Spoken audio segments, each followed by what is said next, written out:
rockin' with it.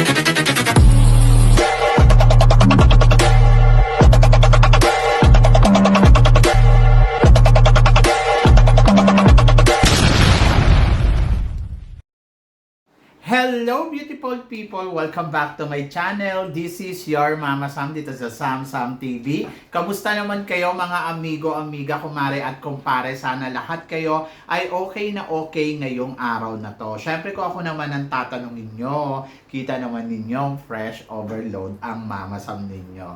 So kararating lang namin galing temple kasi today is Wednesday. Di ba sinabi ko sa inyo, pupunta kami sa Wat Bang Priyay kung saan yung temple na yon ay isa sa mga magandang temple dito sa Thailand. So yun. So syempre, pagka uwi namin, bumili kami ng mga kung ano-ano.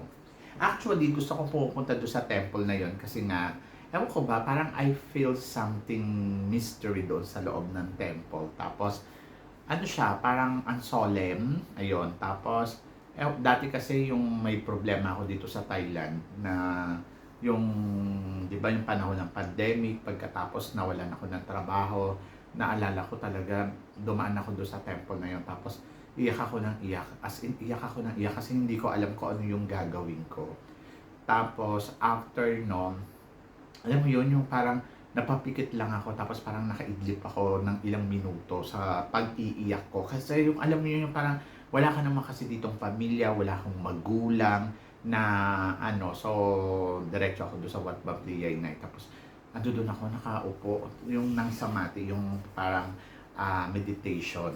Tapos yun nga, so iyak ako ng iyak. Tapos yun, tapos after ko naman, pag uwi ko dito sa bahay, sabi sa akin ni Noy, okay lang yan. Tapos yun, tapos naalala ko, nanood kami ng sine, kumain kami sa McDonald's, yung araw din na yun, yung hapon, yung kinagabihan, okay na bukasan.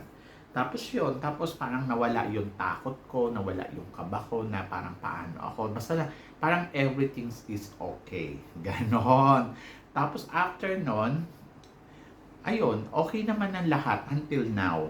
Ayun, so sabi ko nga, minsan talaga dumadating sa buhay natin yung darkness, pero hindi ka dapat matakot kasi alam mong may nakagabay sa'yo. So yun.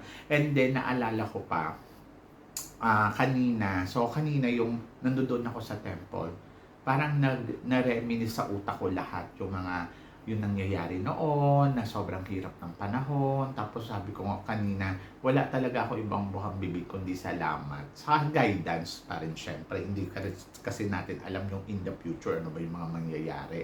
Basta guidance and then, ayun, thank you. Thank you kasi syempre, dapat kang magpasalamat. Hindi yung pupunta ka lang doon sa simbahan o kaya sa isang lugar, sa temple, dahil parang okay ka, tapos parang hihingi ka na naman. So parang grateful lang. So ganun, thankful. Tapos syempre pag uwi namin, so syempre bili-bili ako ng mga kakanin. Sabi nila, ang dami-dami mo namang binibili.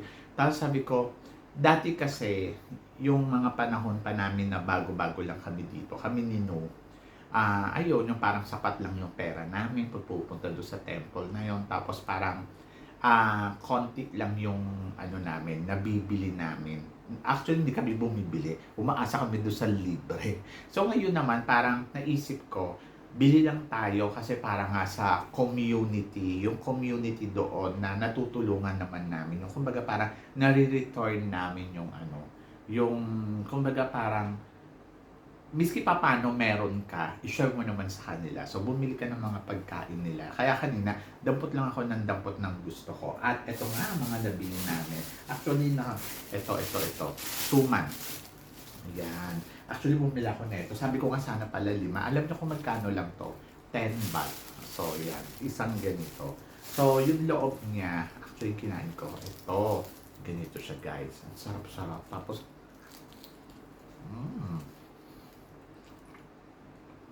ang sarap talaga niya, promise. Sabi ko, ay, nasisi ako 3 lang binili ko. Tapos bumili akong kamote. Pag nasa ibang bansa ka, tapos kumakain ka ng kamote, social ka. It's a sweet potato, di ba? So yun, kanina kumakain ako ng kamote doon. Pero pag sa Pilipinas, pag kumakain ka ng kamote, pobre ka. Dito, pag kumakain ka ng kamote, social ka. Di ba? Ito, gusto ko kasi to. Ano to yung parang, hindi ko alam kung ano to sa Pilipinas. Parang, basta meron tayong ganito, masarap, pero mas masarap yung dito. Charot. Hindi, masarap din naman sa Pilipinas. Basta pag ginanon mo siya, madikit, tapos basta masarap yung taste niya. Ayan. From coconut. Para sa ating coco jam, di ba? Pero kasi ito kasi parang malasa talaga siya. Pero hindi siya palaman. As in talagang dessert lang siya. And then, ayan. Siyempre, bumili ako ng biko. Di ba? Biko siya.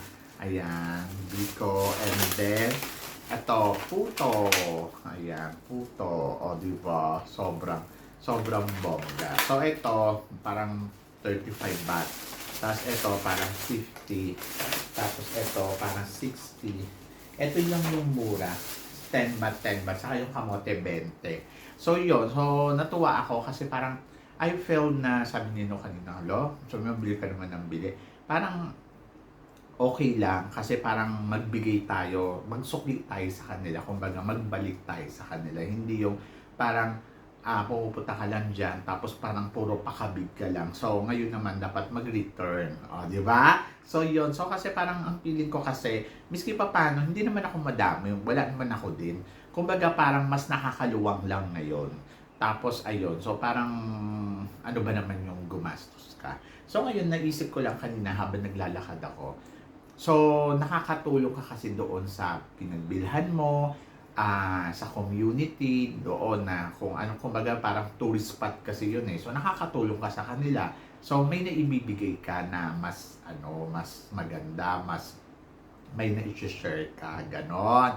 Kasi, syempre, dapat ganun tayo sa lugar natin na dapat nakakatulong tayo do sa mga vendor, nakakatulong tayo do sa tourist spot natin, mga ganon. Kaya, ayun, yun lang naisip ko. Tapos kanina, paglakad namin doon, may mang. Kasi bumili kami ng Coke sa tindahan. Tapos may mang. Yung mang, sabi niyan ganon, daldo siya ng daldo, kinakausap niya ako. Pero guys, sa totoo lang, sa mga sinasabi niya nung una, wala akong naintindihan. Parang ang kino-complain niya, mainit yung panahon, pagkatapos parang galing daw siya doon sa Big C, may binili daw siya, parang ganon. Ayun yung pagkakaintindi ko doon sa sinasabi niya, pero hindi ako sure. Basta ako lang, gano'n ako ng gano'n. Kasi nga, kailangan mo makinig sa kanya kasi umang nga siya.